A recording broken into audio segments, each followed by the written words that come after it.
Operation Sindoor ద్వారా వారికి తగిన సమాధానం ఇస్తుంది. ప్రపంచవ్యాప్తంగా యుద్ధాలే ప్రధాన అంశాలుగా ఉన్నప్పుడు భారత్ వేగంగా అభివృద్ధి చెందుతున్న ఆర్థిక వ్యవస్థగా ముందుకు సాగింది. తద్వారా మనపై విమర్శలు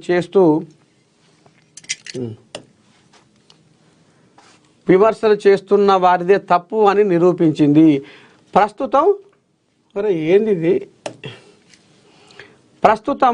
భారత్ ఎక్కడా దేనిని ఆపే మానసిక స్థితిలో లేదు.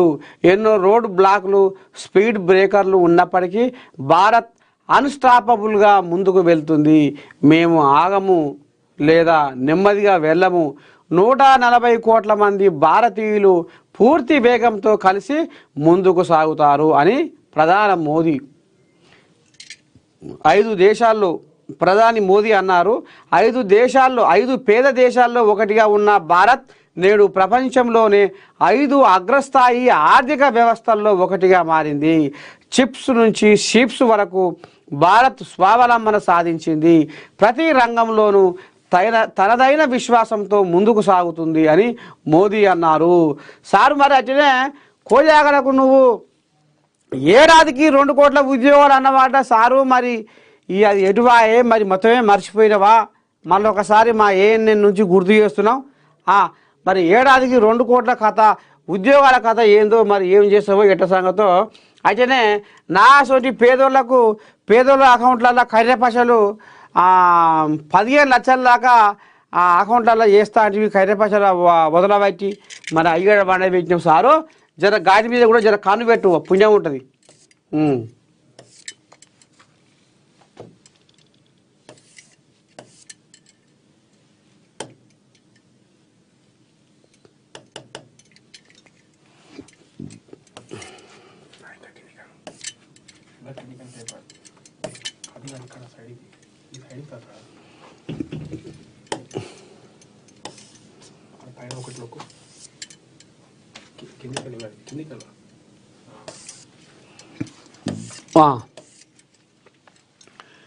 మీరు దేవుడు స్వామి, అక్షరాల 5,000 మరో బిడ్డకు ప్రాణం పోసిన మహేష్ బాబు.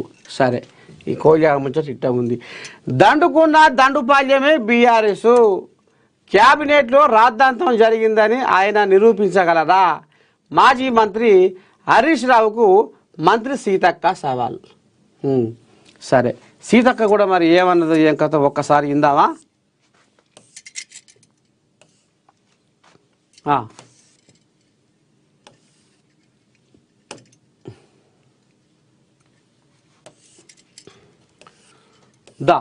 ఇగో, క్యాబినెట్లో రాద్ధాంతం జరిగిందని ఆయన నిరూపించగలరా? మాజీ మంత్రి హరీష్ రావుకు మంత్రి సీతక్క సవాల్. బీఆర్ఎస్ సీనియర్ నేత హరీష్ రావు చేసిన వ్యాఖ్యలకు మంత్రి సీతక్క కౌంటర్ ఇచ్చారు. క్యాబినెట్లో రాద్ధాంతం జరిగిందని ఆయన నిరూపించగలరా అంటూ సవాల్ విసిరారు. మంత్రులు గ్రూపులుగా విడిపోయారని, దండుపాల్యం ముఠా కంటే అధ్వానంగా మారిందన్న హరీష్ మంత్రుల పంచాయతీ చెప్పుకోవడానికే క్యాబినెట్ మీటింగు అంటూ వ్యాఖ్యానించారు. దీనిపై మంత్రి సీతక్క మాట్లాడుతూ, క్యాబినెట్లో ఎలాంటి రాద్ధాంతం జరగలేదు. క్యాబినెట్ ఎజెండా ప్రజల సమస్యలు తప్ప ఇంకేమీ చర్చ జరగలేదు. జరగని విషయాలను జరిగిందని మాట్లాడి ఆయన దిగజారిపోయారు. హరీష్ రావు నీచ